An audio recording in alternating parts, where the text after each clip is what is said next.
देखिए क्वेश्चन है what are beats,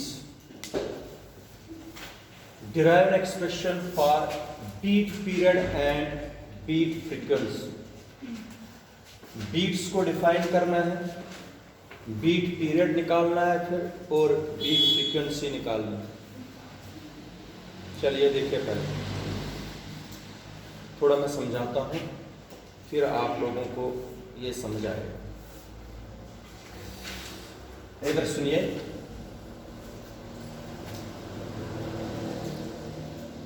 frequency क्या होती है? Number of wave produced. शाबाश। एक वेव कितना लेते हैं हम? एक क्रस्ट और एक। शाबाश। जरा आप लोग देख लीजिए, अच्छी तरीके से समझना क्वेश्चन, फिर तो मैथमेटिकल कैलकुलेशन बिल्कुल इजी बनेगी। इधर देखो, इधर सुनिए,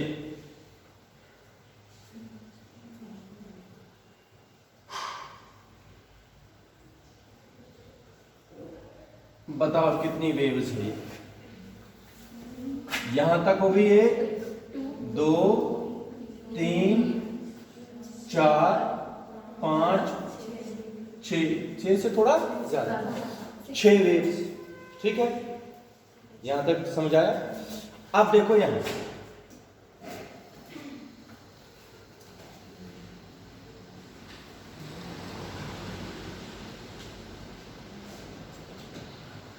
इधर सुनो, 1 2 3 4 5 6 7 और 8 वेव्स है लगभग।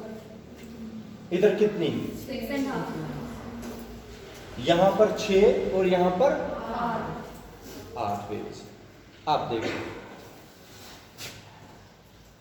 अंडरस्टैंड करना, अगर ये वेव्स सुपर इंपोज करेंगे, ये वेव्स और ये वेव्स क्या करेंगे? अब देखो, यहां पर क्रस्ट है, अगर आप लोग देखोगे इसके नीचे बराबर इस वेव का क्रस्ट है। मैंने सुपरफिशियल प्रिंसिपल पढ़ाया, जहां क्रस्ट पर आता है वहां एम्पलीट्यूड बढ़ जाता है। नहीं बोला है? When crest of one wave falls on the crest of other wave, the amplitude of the resultant wave increases. नहीं बोलते हैं? शाबाश बेटा। इधर देखो, यहां पर क्रस्ट पर आ गया और ट्रफ पर आ गया, वहां पर क्या होगा? इधर देखो, अब एक चीज, यहां पर जब आप लोग पहुंचोगे, यहां से मान लीजिए आप लोग यहां पर पहुंच गए, इधर देखो, यहां का ट्रफ अब किस पर आ रहा है? इसके ट्रफ पर, इसके क्रस्ट पर। यहां पर तो क्रस्ट पर आया था, यहां पर क्या आया था? ट्रफ आया था। जब ट्रफ आता है क्रस्ट पर तो एम्पलीट्यूड कम हो जाता है। क्या हो जाता है?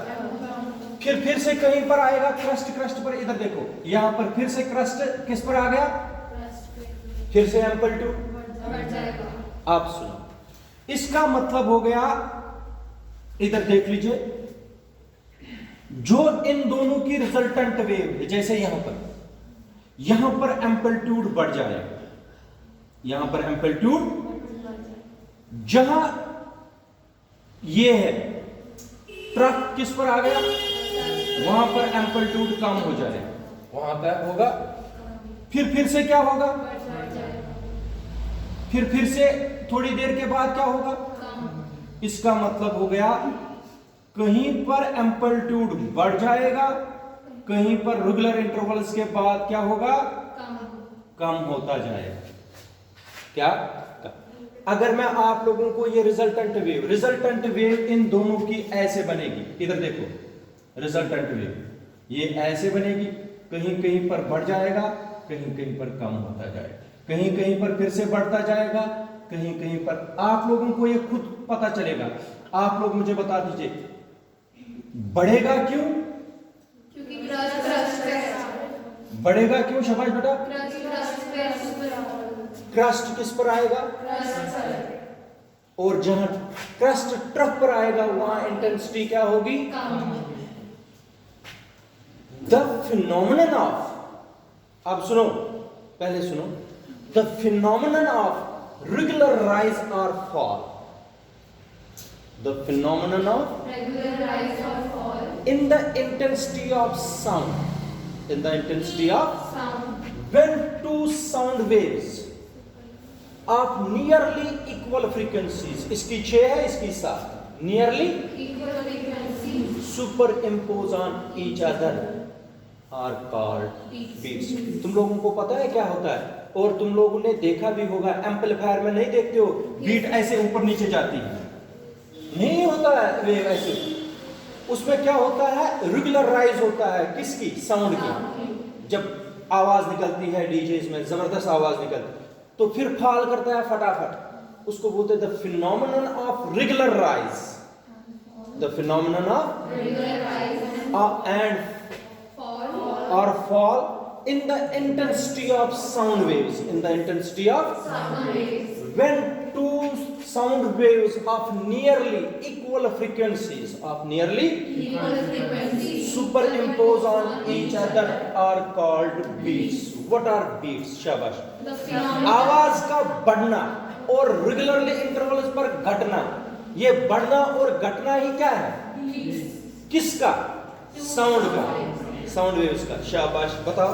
The phenomenon of regular rise और fall in the intensity of sound waves when two nearly equal frequencies of sound waves superimpose on each other are called beats the time interval between two successive beats, the time interval between two successive beats is called beat period, is called, beat period and the number of beats produced per second is called, देखो सारा मैंने बताया, फिर expression ही रह जाता है. The time interval between two successive beats is called, and number of beats produced per second is called beat frequency. समझ आया कि नहीं, समझ आया. इसको बोलते हैं what are beats and what is beat period and beat. frequency अब मैं आप लोगों को एक्सप्रेशन निकालूंगा जो मैथमेटिकल, समझ आया यहाँ तक. What are beats? शाबाश, फटाफट बता. the phenomenon of regular rise or fall in the intensity of sound waves when two Sound waves of nearly frequency superimpose on each other is called beats. The ये time एक, मान लीजिए ये एक sound wave है, ये दूसरी sound wave है, ये क्या करेंगे, superimpose साउंड वेव्स कभी कभी उनकी इंटेंसिटी बढ़ जाता है कभी, कम हो जाता है ये जो रेगुलर राइज है और fall in the intensity of, sound waves इन्हीं को क्या बोलते हैं, beats मगर कब बनती है बीट, जब crest जब दो साउंड वेव्स आप नियरली frequency क्या करेंगे, और वो तुम लोगों को पता है बीट कब ऊपर जाएगी, जब बीट कब नीचे आएगी, समझ आया. इसको बोलते हैं बीट्स. क्या बोलते हैं. अब मैं आप लोगों को मैथमेटिकल एक्सप्रेशन पूरा निकाल के देता हूँ, वो तुम लोगों को भी आएगा, फॉर्मूला लगाएंगे उसी तरीके से जैसे करते आ रहे हैं. वैसे क्वेश्चन हमने परसों से किए, 5 दिन हो गए हमें क्वेश्चन करते हुए. The time interval between two successive beats, number of beats produced per second is called. अब मैं निकाल के देता हूं बीट पीरियड भी और बीट, पहले बीट पीरियड जब निकालेंगे ना उसी को करेंगे इनवर्स, रेसिप्रोकल बनेगा. शाबाश. देखते जाओ आप लोग मैथमेटिकल कैलकुलेशन कैसे करेंगे, आराम से देख लीजिए. देख लो expression for beat period and beat frequency. इधर देखो कितनी साउंड वेव्स दे रही है मुझे, दो आप देखो y1 is equal to a r sine of, इधर देखो, इधर देख लीजिए बेटा, ओमेगा 1 टी, ओमेगा 1 कौन सी साउंड वेव लेनी है, y is equal to r sine of omega 1. सबको पता है omega is equal to 2 pi nu, 2 pi nu नहीं होता है?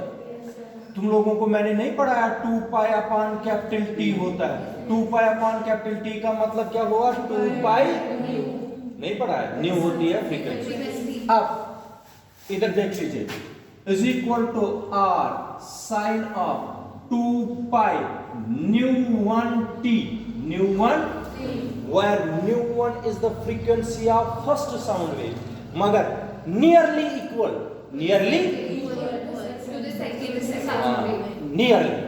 बराबर नहीं, नियरली इक्वल। इसलिए दूसरी साउंड वेव क्या लेंगे शाबाश बेटा? y2 is equal to r sin of omega 2 t is equal to r sin of 2 pi nu शाबाश। This is equation number first and this is equation number second. ये पहली sound wave है, ये कौन सुपर इम्पोज कराएगा इनको? बिल्कुल वही, शाबाश बेटा। According to superposition principle resultant wave is given by y is equal to y1 plus, this is equation number using first and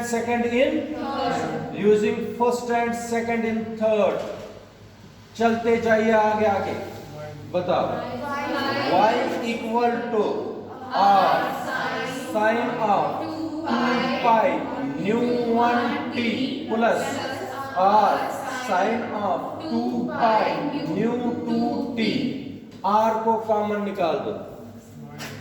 y equal to r sine of, शाबाश, नहीं r bar sign 2 pi nu 1 t plus sign of 2 pi nu 2 t, ऐसे रखो। ठीक है बेटा, this is equation number 4।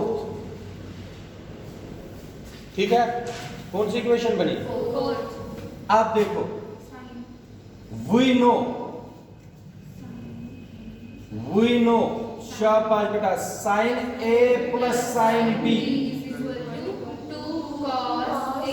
2 cos A plus B upon into, यही है, शाबाश बेटा। यही फार्मूला कि गलत बताई? साइन ए माइनस साइन बी क्या होती है? 2 sin a plus b upon 2 और cos एक में sin ये होता है ट्वाइस, मुझे लगता है ट्वाइस साइन होता है, twice sine a plus b into cos ए।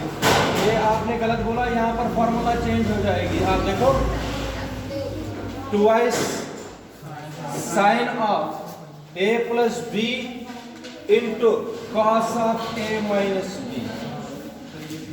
ठीक है, ये फॉर्मूला है। थोड़ा सा वेरिएशन आई, ये अगर sine a minus sine b होता है ना, sine a minus sine b, तब फॉर्मूला लगनी थी जो आप लोग बोलते हैं। अब ये फॉर्मूला सब्स्टिट्यूट कर दीजिए किसमें? इक्वेशन फोर्थ बिकम्स, कौन बताएगा इक्वेशन फोर्थ क्या बनेगी? y is equal to r 2 sin 2 pi nu 1 t 2 pi nu 1 t। ये एक मिनट, 2 पाई इसमें भी है, 2 पाई इसमें भी है, t इसमें भी है, t इसमें भी। अगर मैं ऐसे लिखूंगा 2i sine of 2 pi nu 1 plus nu 2 upon 2 into t, ऐसे लिखूंगा तो गलत है? शाबाश। इनटू प्लस कहां से आएगा? इनटू कॉस, शाबाश, 2 पाई बार nu 1 minus nu 2 upon into, शाबाश। ठीक है, समझ आया? आप ब्रैकेट क्लोज करेंगे, चलते जाइए, 2 इसके साथ मिलाऊंगा, बन जाएगा y is equal to 2r sine of 2 pi, ये 2 और ये 2, ये 2 और ये 2 क्या बनेगा? Sine of pi ν1 plus ν2 into cos of pi ν1 minus ν2 into, इधर सुनो, कॉस जो है कॉस वाली टर्म, यहां से यहां तक जो टर्म है कॉस वाली, ये पहले लिखो, ये बाद में लिखो रिजल्टेंट वेव बनाने के लिए। शाबाश, क्या आएगा? y is equal to 2r cos of pi, शाबाश, ν1 माइनस ν2 इंटू, फिर sine of pi ν1 plus ν2 into t। यहां तक ठीक है? इधर देखो, y is equal to a, capital a, ये पूरा रखूंगा यहां से यहां तक, ये किसके बराबर? ए। मैं अभी लिखूंगा a sine of pi ν1 plus ν2 into t. इधर देख लीजिए, इस वेव को क्या वेव बोलेंगे? Resultant wave. क्या बोलेंगे? रिजल्टेंट वेव बन गई है, मगर ए क्या है? Amplitude of the resultant wave, और ये किसके बराबर है? Where a is equal to, शाबाश बेटा बताओ, a इज इक्वल टू, बोलो, 2r cos of pi ν1 minus 2r, शाबाश, cos of pi ν1 minus ν2 into, और ये है क्या? किसका?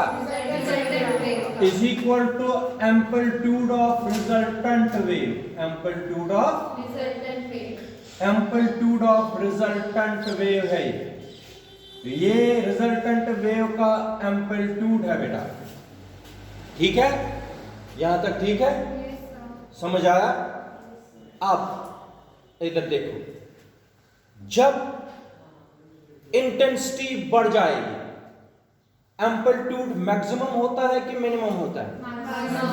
जब इंटेंसिटी 0 हो जाएगी, शाबाश, for maximum amplitude, case first है, इसी की कॉपी बनाएंगे, फिर केस सेकंड।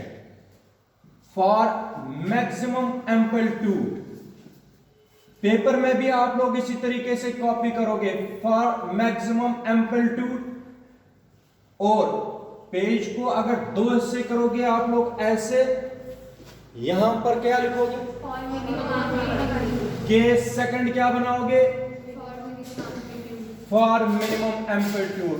इधर देखो सारे हो, फॉर मिनिमम एम्पलीट्यूड, शाबाश बेटा, फॉर मिनिमम एम्पलीट्यूड यहां पर देखें, for maximum amplitude a must B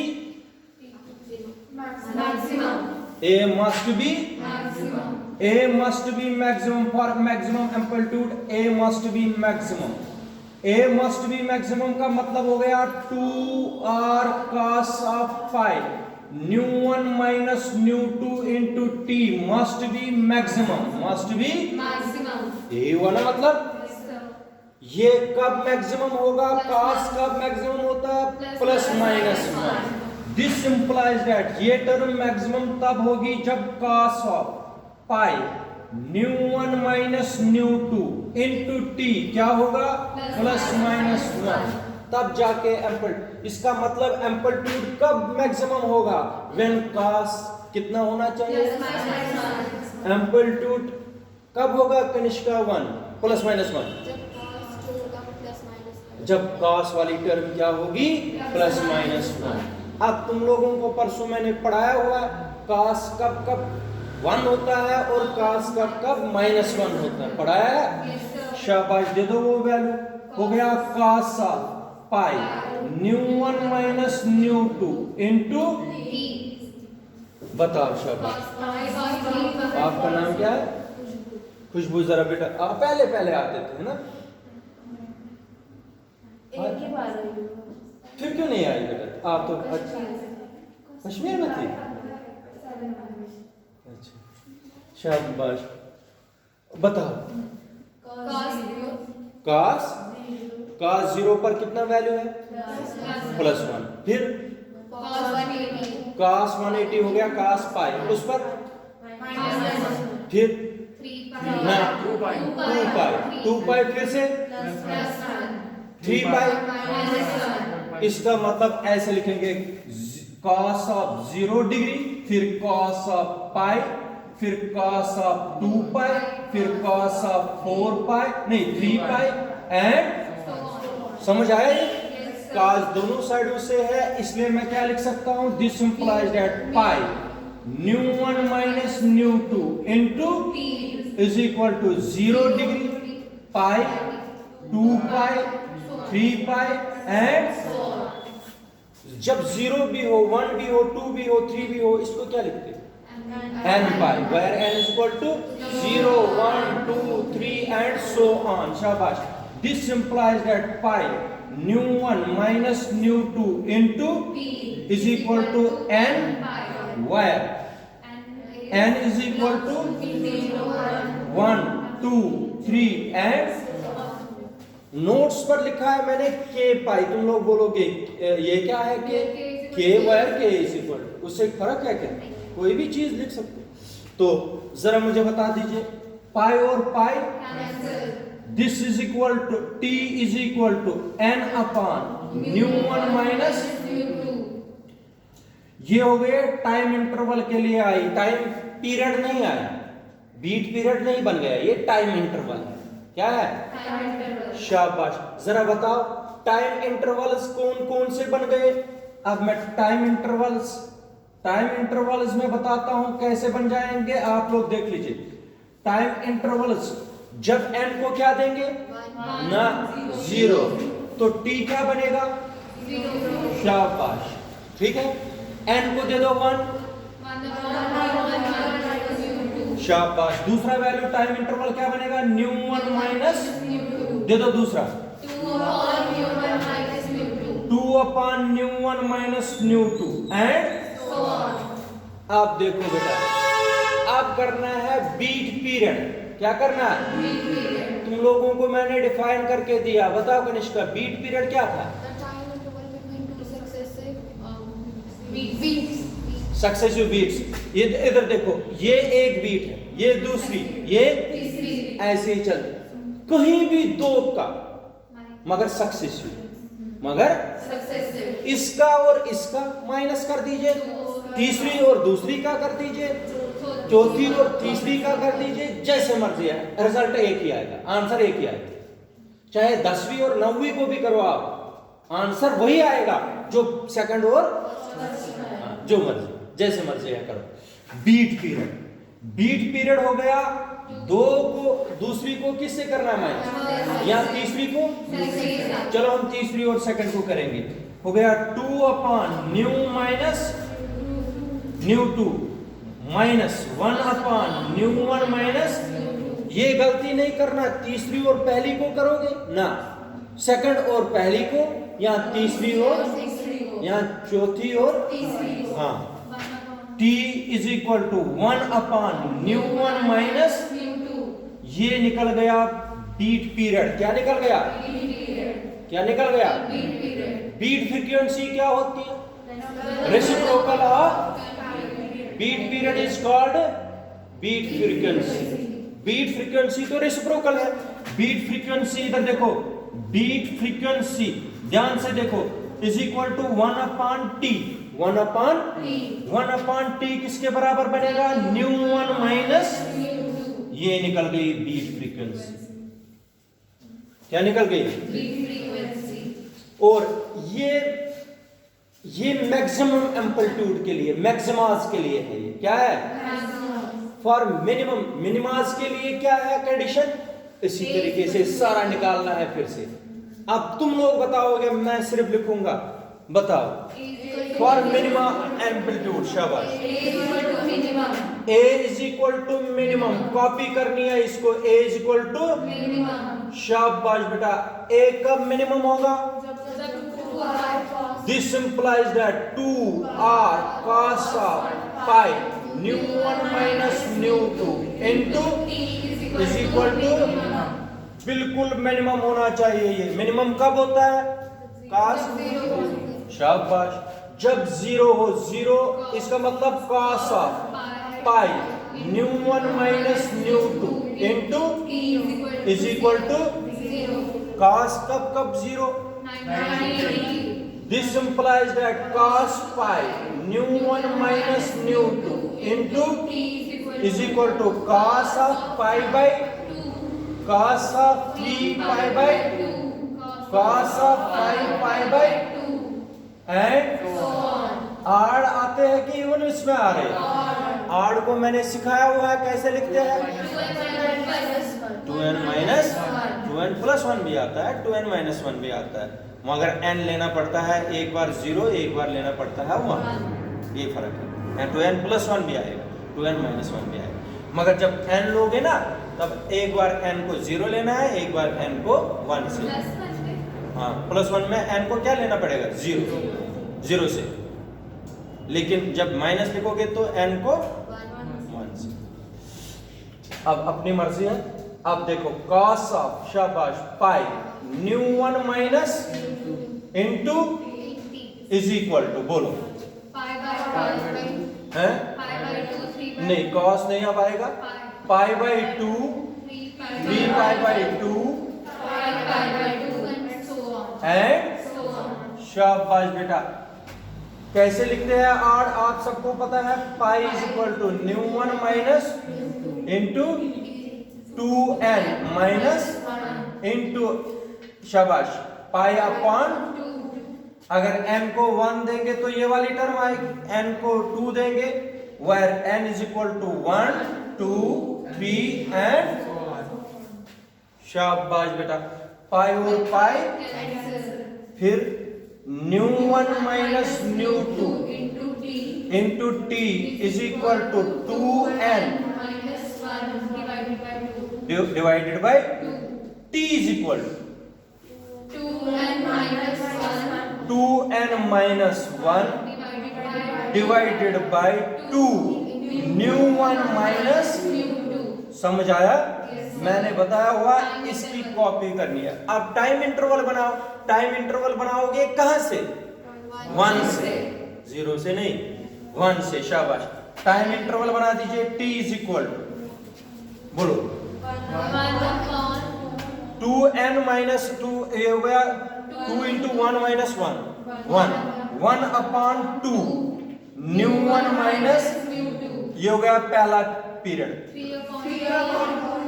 3 upon 2 ν1 minus ν2 ये हो गया 5 अपॉन 2 ν1 माइनस एंड शाबाश कहीं भी 2 को सब्ट्रैक्ट कर दीजिए मगर सक्सेस। शाबाश बनाओ बीट पीरियड करो 5 माइनस 3 कितने हुए 2 अपॉन 2 ν1 माइनस